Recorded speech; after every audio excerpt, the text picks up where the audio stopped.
Interwoven is a wellbeing program using Aboriginal methodology of weaving. It's a Dr. Seuss version because we're using contemporary materials to create a contemporary object, a large-scale collaborative sculpture based on flora or fauna as important to that school, that community group.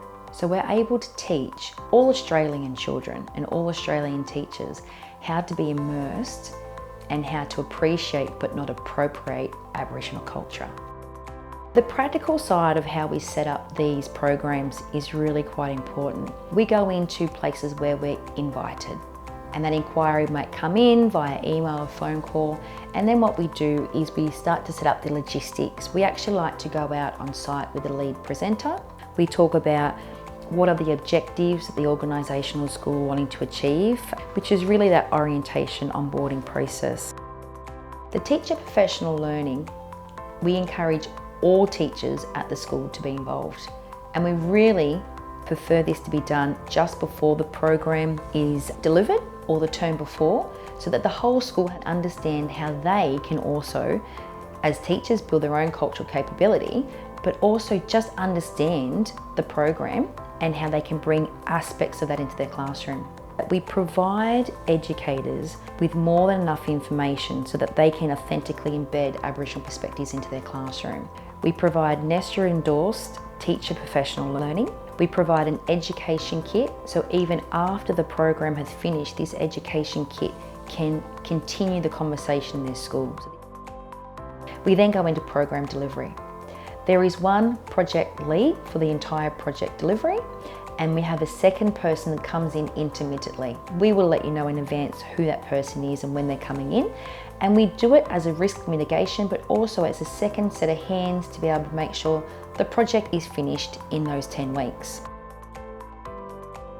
Ultimately, we are there 1 day a week for 10 weeks. To finish a project on this scale in 10 days is no mean feat. We've got a fantastic workbook that we provide for the school, and it is an activity book that matches the theme of each week, so each class can do that. This is a fantastic case study, and we are more than willing and wanting to be able to support teachers to link accessible outcomes, not just curriculum outcomes, but accessible outcomes to some of the teachings that we teach in this particular process. The units of work and lesson plans that we provide identify across key learning areas, different curriculum outcomes, and we also really heavily collect as much data as we can. Really important when we work in schools that all the Aboriginal kids of that school are invited to participate in that program.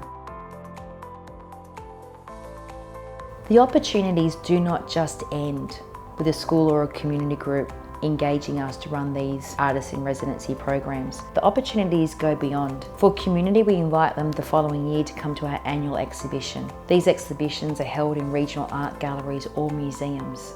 They are hung professionally, they are sponsored by our corporates, and every person that's been involved in the program gets to have their name in a catalogue. They get to be a professional exhibiting artist, something that some people may never ever have the chance to do otherwise.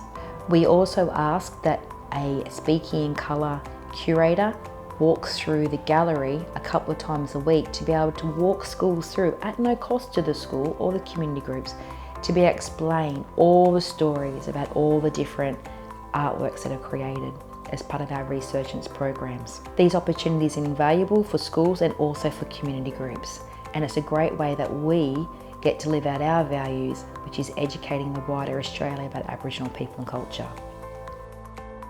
The final report not only has the qualitative and quantitative data in here, it makes it really easy for the principals to be able to report back to their directors on the outcomes that they're wanting to achieve.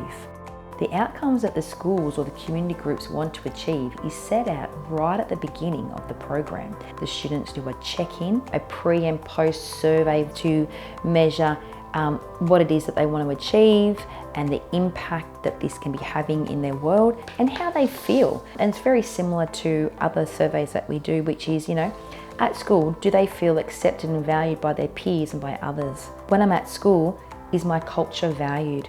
Do my teachers have a good understanding of culture? And this helps us to be able to shape the program delivery in a way that we know we can actually address and we can capture data around whether or not we are moving data in those particular spaces. And that is exactly what our directors of education are after. The purpose of these wellbeing programs going into our community and our schools is to connect with the students and to teach cultural practice. And this is what cultural revitalisation is all about.